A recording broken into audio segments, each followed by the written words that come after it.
한 주간 가장 주목받은 과학 소식을 하나로 모아보는 사이언스 핫5 시간입니다.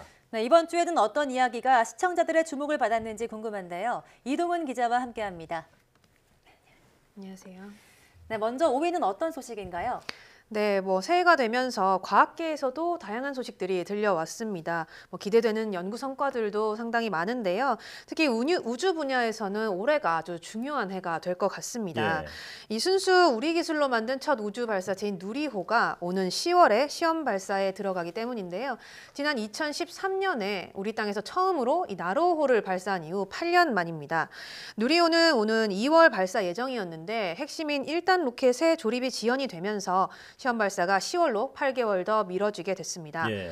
또 이 밖에도 이 우주 분야에서는 올해 3월에 고성능 카메라를 탑재한 차세대 중형 위성이 우주로 발사될 예정이고요.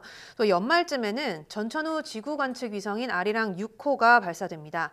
이런 계획들이 올해 모두 성공적으로 이뤄진다면 우리나라는 위성 강국이 되는 건 물론이고요. 또 이 자체 발사체 기술을 보유한 세계 10위권 국가로도 이 발돋움할 수 있을 것으로 보입니다. 예.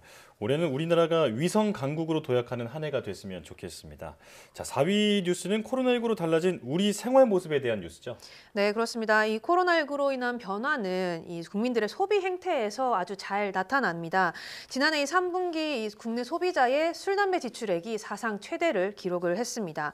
무려 이 4조 2,900여억 원에 달했는데 지난 1907년에 한국은행이 이와 관련된 통계를 내기 시작한 이후로 가장 많은 액수라고 합니다. 네. 아무래도 코로나19의 확산으로 이 집단적인 어떤 피로감이 커진 데다가 또 이 사회적 거리 두기까지 강화가 되면서 술, 담배 소비가 늘어난 게 아닌가 이렇게 분석이 됩니다. 예.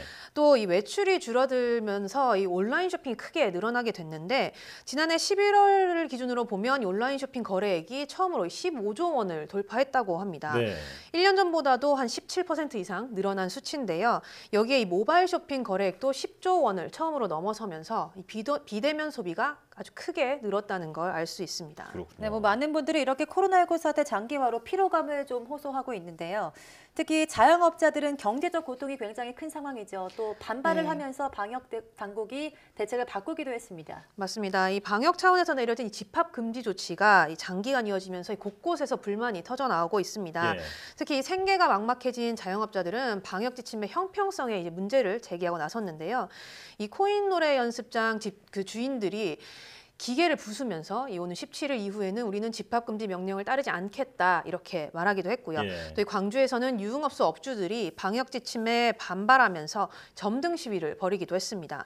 식당이나 이 PC방의 경우는 현재 영업을 제한적으로 허용하고 있잖아요. 그런데 이 상대적으로 밀집도가 더 낮은데도 불구하고 이 여러 업종들을 정책적인 편의를 위해서 하나의 업종으로 묶어서 이 영업 자체를 막는다 이렇게 업주들은 주장을 하고 있습니다. 이렇게 이제 여러 업종에서 불만이 잇따라 터져 나오니까 정부에서 방역 수칙을 일부 조정을 했는데요.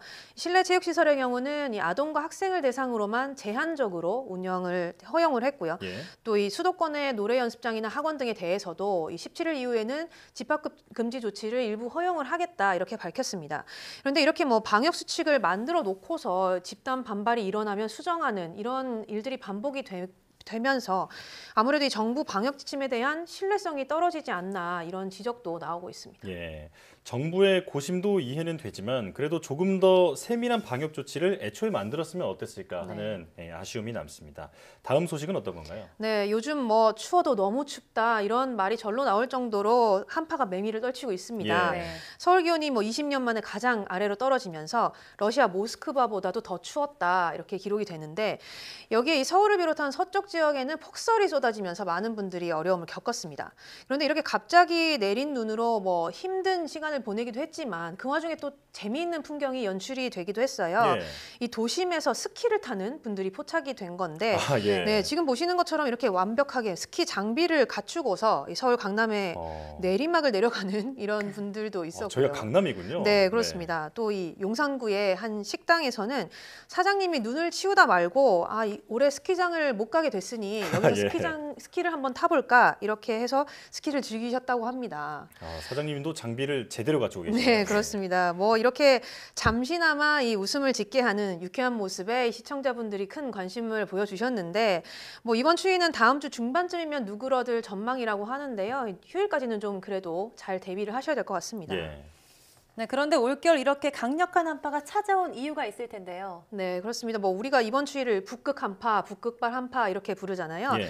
말 그대로 이번 추위는 이 북극에서 발생한 기상 현상이 한반도에 영향을 줬기 때문입니다. 이 북극에서는 찬 공기의 소용돌이가 수십일 또는 뭐 수십 년을 주기로 강해졌다가 약해지기를 되풀이하는 현상이 일어나는데 이런 현상이 북극 진동이라고 합니다. 예. 이 온난화로 인해서 이 북극 진동의 지수가 낮아지게 되는 음의 북극 진동이 일어나면 찬 공기를 가둬놨던 제트 기류도 약해지게 되는데 그러면 이렇게 갇혀있던 북극 한기가 남쪽으로 내려오게 되는 겁니다.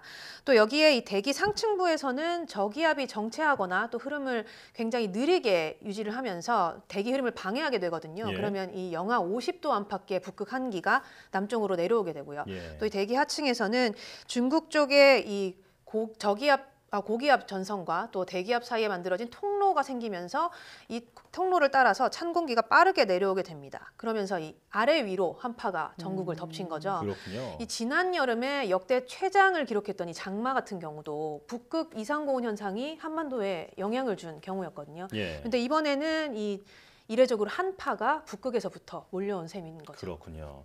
자, 냉동고의 온도가 영하 19도에서 한 20도 정도로 설정이 돼 있는데 네. 지금 온 나라가 냉동고에 들어온 것처럼 엄청난 추위가 이어지고 있습니다. 네. 자, 노약자는 외출을 삼가시고 또 건강을 잘 챙기는 게 중요하겠습니다. 지금까지 이동훈 기자와 함께했습니다. 오늘 말씀 고맙습니다.